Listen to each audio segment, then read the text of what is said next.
Ajmo.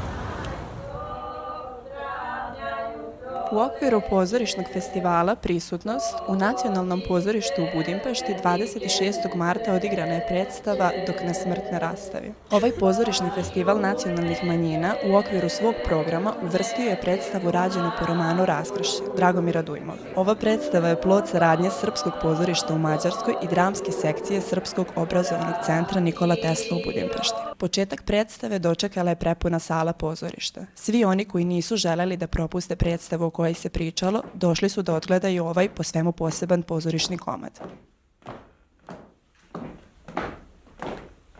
Na dinamičnoj sceni se smenjivala gluma, pesme i igre, prošlost i sadašnjost, srpski jezik i šokački koji su učenici uz mnogo truda savladali kao pravi profesionalci.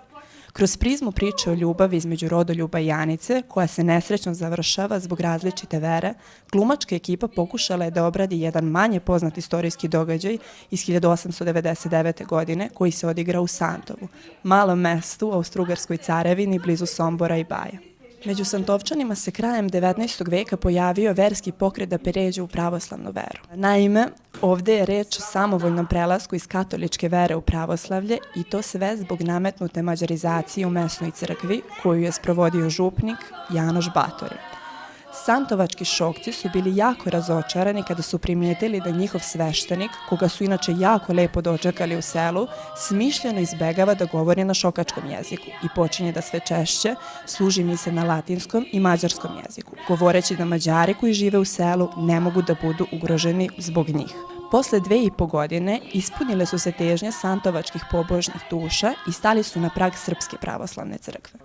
U našim starim knjigama stoji zabeleženo da je 1736. godine Santovo bilo čisto srpsko selo. Tadašnji santovački Srbi bili su primorani da pređu rimokatoličku veru, ali pravoslavna svest je ostala živa u njihovoj duši s kolena na koleno. I posle 163 godine pred Bogom su Santovčani postali sinovi i deca pravoslavne crkve, baš kao što su i njihovi preci pre bili. Sina Božjeg jedinorodnog i od Oca rođenog pre svih vekova i u jednu svetu sabornu apostolsku crkvu.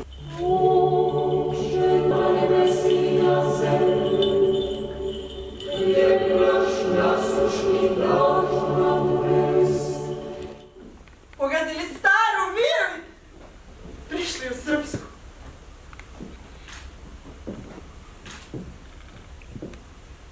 Vira je ko zemlja. Ne može preko noći zaboraviti. A di će vam duša?